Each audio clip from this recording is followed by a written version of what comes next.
ଜୟ ଜଗନ୍ନାଥ ଓଡ଼ିଶାବାସୀ। ଆଜି ଜାନୁଆରୀ 3 ତାରିଖ ସୋମବାର 10ଟି ଗୁରୁତ୍ୱପୂର୍ଣ୍ଣ ନ୍ୟୁଜ୍ ଉପରେ ନଜର ପକାଇବା। ଆପଣଙ୍କ ଭଲ ପାଇବା ସ୍ୱରୂପ ଗୋଟେ ଲାଇକ୍ ନିଶ୍ଚିତ ଭାବରେ କରିବେ। ଚାଲନ୍ତୁ ଆଜି ସକାଳ ଖବର ଉପରେ ନଜର ପକାଇବା। ଆଜିର ପ୍ରଥମ ଖବର, ପାଳଗଦାରେ ନିଆଁ ଲଗାଇ ଚାଲିଛି ଦୁର୍ବୃତ୍ତ। ପାଟଣା ବ୍ଲକ ଅନ୍ତର୍ଗତ ପୁଟୁଳିଆ, ସାନ ଜାମୁପୋଷି, ନୂଆପଡ଼ା ଆଦି ଗ୍ରାମରେ ଜଣେ ଅଜଣା ବ୍ୟକ୍ତି ଲୋକଙ୍କ ପାଳଗଦାରେ ଲଗାତାର ନିଆଁ ଲଗାଇ ଚାଲିଛି। ପାଟଣା ଓ ସାହାରପଡ଼ା ଅଗ୍ନିଶମ ବାହିନୀଙ୍କୁ ହଇରାଣ କରିବା ପାଇଁ ଏହି ବ୍ୟକ୍ତି ଜଣକ ମନ୍ଦ ଉଦ୍ଦେଶ୍ୟ ରଖିଥିବା ସାଧାରଣରେ ଚର୍ଚ୍ଚା ହେଉଛି। ପୁଟୁଳିଆ ଗ୍ରାମରେ 21 ତାରିଖ ରାତିରେ 2ଟି, 25 ତାରିଖ ରାତିରେ ଗୋଟିଏ, 31 ତାରିଖ ରାତିରେ ଗୋଟିଏ ଓ 2 ତାରିଖ ରାତି 2ଟି ପାଳଗଦାରେ ଏହି ଅଜଣା ବ୍ୟକ୍ତି ନିଆଁ ଲଗାଇଥିବା ବେଳେ ସାନ ଜାମୁପୋଷି ଗ୍ରାମର ମମତା ମହାନ୍ତ, ନୂଆପଡ଼ାର ଶିବାନନ୍ଦ ମହାନ୍ତ ଓ ପୁଟୁଳିଆ ଗ୍ରାମର ଉଦ୍ଧବ ମହାନ୍ତ ଓ ଅନ୍ୟ ଜଣେ ବ୍ୟକ୍ତିଙ୍କ ପାଳଗଦାରେ ଏହି ବ୍ୟକ୍ତି ନିଆଁ ଲଗାଇଥିଲା। ପାଟଣା ଓ ସାହାରପଡ଼ା ଅଗ୍ନିଶମ ବିଭାଗ ନିଆଁକୁ ଆୟତ୍ତ କରିଥିଲେ ମଧ୍ୟ ଏହି ବ୍ୟକ୍ତି ଜଣକ ଏପରି କାହିଁକି କରିଛି ତାହା ସ୍ପଷ୍ଟ ହୋଇପାରି ନାହିଁ। ପରବର୍ତ୍ତୀ ଖବର, ସମ୍ପାଦକଙ୍କୁ ରିମାଣ୍ଡରେ ନେଲା ପୁଲିସ। ସାରା ରାଜ୍ୟରେ ଚାଞ୍ଚଲ୍ୟ ସୃଷ୍ଟି କରିଥିବା ସମ୍ବଲପୁରର ସମର୍ଥ ଅନୁଷ୍ଠାନରେ ମାନସିକ ରୋଗୀଙ୍କୁ ଅମାନୁଷିକ ନିର୍ଯାତନା ଘଟଣାରେ ଗିରଫ ହୋଇଥିବା ସମ୍ପାଦକ ହରିଶ ଚନ୍ଦ୍ର ଦାସଙ୍କୁ ପୁଲିସ ସୋମବାର ରିମାଣ୍ଡରେ ଆଣିଛି। ଏ ସମ୍ପର୍କରେ ଅତିରିକ୍ତ ଜିଲ୍ଲା ପୁଲିସ ଆରକ୍ଷୀ ଅଧୀକ୍ଷକ ଅଜୟ ମିଶ୍ର କହିଛନ୍ତି ଯେ ସମ୍ପାଦକ ହରିଶ ଦାସଙ୍କୁ ରିମାଣ୍ଡରେ ଆଣିବା ପାଇଁ ଗତ 1 ତାରିଖରେ ଆବେଦନ କରାଯାଇଥିବା ବେଳେ ପୁଲିସକୁ 2 ଦିନିଆ ରିମାଣ୍ଡ ଅନୁମତି ମିଳିଛି। ଏଣୁ ତାକୁ ଆଜି ରିମାଣ୍ଡରେ ଅଣାଯାଇଛି। ପରବର୍ତ୍ତୀ ଖବର, ପ୍ରତିଶ୍ରୁତି ମିଳୁଛି ହେଲେ କାର୍ଯ୍ୟ ଶୂନ, ଗ୍ରାମବାସୀଙ୍କ ଭରସା କାଠପୋଲ। କନ୍ଧମାଳ ଜିଲ୍ଲାର ଅନେକ ଦୁର୍ଗମ ଗାଁକୁ ଆଜି ବି ରାସ୍ତା ନିର୍ମାଣ ହୋଇପାରିନି। ଆଉ କିଛି ଗାଁକୁ ମାଟି ରାସ୍ତା ଥିଲେ ମଧ୍ୟ ନଦୀ ନାଳରେ ପୋଲ ନାହିଁ। ଫଳରେ ଲୋକେ ବର୍ଷ ବର୍ଷ ଧରି ବିପଦପୂର୍ଣ୍ଣ ଅବସ୍ଥାରେ ଦଦରା କାଠପୋଲରେ ଯାତାୟାତ କରୁଛନ୍ତି। ରାସ୍ତା ଓ ପୋଲ ନିର୍ମାଣ ଦିଗରେ ପ୍ରଶାସନ ଦୃଷ୍ଟି ଦେଉନଥିବା କହିଛନ୍ତି ପାଦେରୀ ମାହାସାହି ଗ୍ରାମବାସୀ। ଅନେକ ଥର ପ୍ରତିଶ୍ରୁତି ମିଳିବା ସତ୍ତ୍ୱେ ଗ୍ରାମବାସୀଙ୍କ ପାଇଁ ଏକ ପୋଲ ନିର୍ମାଣ ହୋଇପାରୁନାହିଁ, ଯାହାକୁ ନେଇ ଗ୍ରାମବାସୀଙ୍କ ମଧ୍ୟରେ ଅସନ୍ତୋଷ ପ୍ରକାଶ ପାଇଛି। ପରବର୍ତ୍ତୀ ଖବର, ମଣ୍ଡିରେ ଧାନ ବିକି ଛାତ୍ରଛାତ୍ରୀଙ୍କୁ ବାଣ୍ଟିଲେ ପାଠ୍ୟ ଉପକରଣ।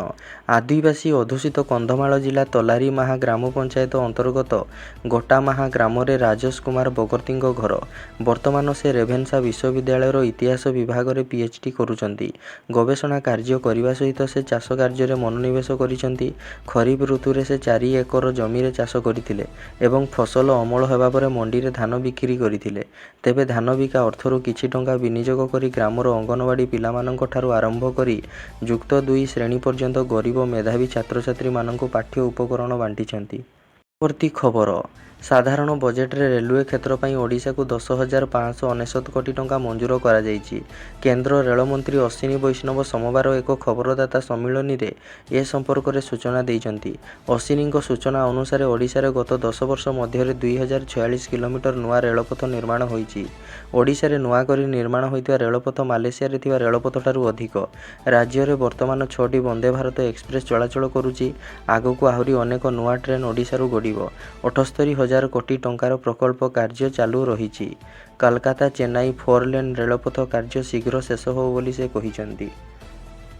ପରବର୍ତ୍ତୀ ଖବର, ଖଣ୍ଡଗିରି ମେଳା ଜଗିବ ଠେଙ୍ଗା। ଆସନ୍ତାକାଲିଠୁ ଆରମ୍ଭ ହେଉଛି ଖଣ୍ଡଗିରି ମେଳା। ଯାତ୍ରା ପେଣ୍ଡାଲରେ ଦେଖିବାକୁ ମିଳିବ ମହାସମର। କିନ୍ତୁ ତା ପୂର୍ବରୁ ଠେଙ୍ଗା ଧରି କଡ଼ା ଚେତାବନୀ ଦେଇଛନ୍ତି ଏକ୍ରାମ ବିଧାୟକ ବାବୁ ସିଂ। ମା ବାରଭୁଜାଙ୍କ ପାଖରେ 100 ଠେଙ୍ଗା ପୂଜା କରାଇଛନ୍ତି। ଯାତ୍ରାରେ ଅଶ୍ଳୀଳତାକୁ ପ୍ରଶ୍ରୟ ଦିଆଯିବନି। ସେପଟେ BMC ମଧ୍ୟ ଏନେଇ ସଜାଗ ଥିବା କହିଛି। ପରବର୍ତ୍ତୀ ଖବର, ଦିଲ୍ଲୀ ନିର୍ବାଚନ ସୁରକ୍ଷା ବ୍ୟବସ୍ଥାରେ 150 ପାରାମିଲିଟାରୀ ଫୋର୍ସ, 30,000ରୁ ଅଧିକ ପୋଲିସ ହେବେ ମୁତୟନ। ଆଉ ଦିନକ ପରେ ଅର୍ଥାତ୍ ଆସନ୍ତା 5 ତାରିଖରେ ଦିଲ୍ଲୀରେ ପଡ଼ିବ ଭୋଟ। ନିର୍ବାଚନ ନେଇ ଆଜି ଥିଲା ପ୍ରଚାର। 5 ତାରିଖ ଦିନକୁ ରହିଛି ଅପେକ୍ଷା। ଆସନ୍ତା 5 ତାରିଖ ଦିନ ନେତା ବାଛିବେ ଜନତା। ଆଉ ଏହାରି ଭିତରେ କଡ଼ାକଡ଼ି ହୋଇଛି ଦିଲ୍ଲୀର ସୁରକ୍ଷା ବ୍ୟବସ୍ଥା। ଦିଲ୍ଲୀ ବିଧାନସଭାକୁ ଶାନ୍ତି ଶୃଙ୍ଖଳାରେ କରିବା ପାଇଁ ସୁରକ୍ଷା ବ୍ୟବସ୍ଥାକୁ କଡ଼ାକଡ଼ି କରାଯାଇଛି। ଭିନ୍ନ ଭିନ୍ନ ସମ୍ବେଦନଶୀଳ ବୁଥରେ ଅଧିକ ପୋଲିସକୁ ମୁତୟନ କରିବା ପାଇଁ ବ୍ୟବସ୍ଥା କରାଯାଇଛି। ପରବର୍ତ୍ତୀ ଖବର, ବାରବାଟୀରେ କ୍ରିକେଟ କ୍ୟାଚ୍। ଆଜିଠାରୁ ଅଫଲାଇନ୍ ଟିକେଟ୍। ଆସନ୍ତା ଫେବୃଆରୀ 9 ତାରିଖରେ ଭାରତ ଏବଂ ଇଂଲଣ୍ଡ ମଧ୍ୟରେ ଦ୍ୱିତୀୟ ଦିନିକିଆ ମ୍ୟାଚ୍। ଏଥିପାଇଁ ଆଜିଠାରୁ ଟିକେଟ୍ ବିକ୍ରି ଆରମ୍ଭ ହୋଇଛି। ଗତକାଲି ପ୍ରଥମେ ଅନଲାଇନରେ 4,000 ଟିକେଟ୍ ବିକ୍ରି କରାଯାଇଛି। ଆଜି ଏବଂ ଆସନ୍ତାକାଲି 80 ଅନୁବନ୍ଧିତ ସଂସ୍ଥାମାନଙ୍କୁ 9,000 ଟିକେଟ୍ ଦିଆଯିବ। ଆଉ ଆସନ୍ତା 5 ତାରିଖ ଓ 6 ତାରିଖରେ ଅଫଲାଇନରେ ସାଧାରଣ ଦର୍ଶକମାନଙ୍କ ପାଇଁ କାଉଣ୍ଟରରେ ଟିକେଟ୍ ବିକ୍ରି କରାଯିବ। ପରବର୍ତ୍ତୀ ଓ ଶେଷ ଖବର। ସାଂଗଠନିକ ନିର୍ବାଚନ ପୂର୍ବରୁ ବିଜେଡିର ସଂଗଠନ ଚିନ୍ତା। ସମନ୍ୱୟ କମିଟି ବୈଠକରେ ହେବ ଗୁରୁତ୍ୱପୂର୍ଣ୍ଣ ଆଲୋଚନା। ସାଂଗଠନିକ ନିର୍ବାଚନ ପୂର୍ବରୁ ବିଜେଡି ସଂଗଠନର ବୈଠକ। ଶଙ୍ଖ ଭବନରେ ବସିଲା ବିଜେଡି ସମନ୍ୱୟ କମିଟି ବୈଠକ। ବିଜେଡି ସଭାପତିଙ୍କ ନିର୍ଦ୍ଦେଶରେ ସମନ୍ୱୟ କମିଟି ଅଧ୍ୟକ୍ଷ ଦେବୀ ମିଶ୍ରଙ୍କ ଅଧ୍ୟକ୍ଷତାରେ ବୈଠକ ଅନୁଷ୍ଠିତ ହୋଇଛି। ବୈଠକର ସମନ୍ୱୟ କମିଟିର 13 ସଦସ୍ୟ ଏବଂ ଅନ୍ୟ କର୍ମୀ ଭର୍ଚୁଆଲ ମାଧ୍ୟମରେ ଯୋଡ଼ି ହୋଇଥିଲେ। ଏଥିରେ କାର୍ଯ୍ୟକାରିଣୀ କମିଟି ସଦସ୍ୟ, ଷ୍ଟେଟ୍ କାଉନସିଲ ସଦସ୍ୟ ବି ଏହି ସମୟରେ ନିର୍ବାଚିତ ହେବେ। ଏହାସହ ଦଳୀୟ ସଭାପତି ନିର୍ବାଚନ ହେବ। ବରିଷ୍ଠ ଓ ଯୁବକଙ୍କ ସମନ୍ୱୟରେ କାର୍ଯ୍ୟକ୍ରମ ହେବ।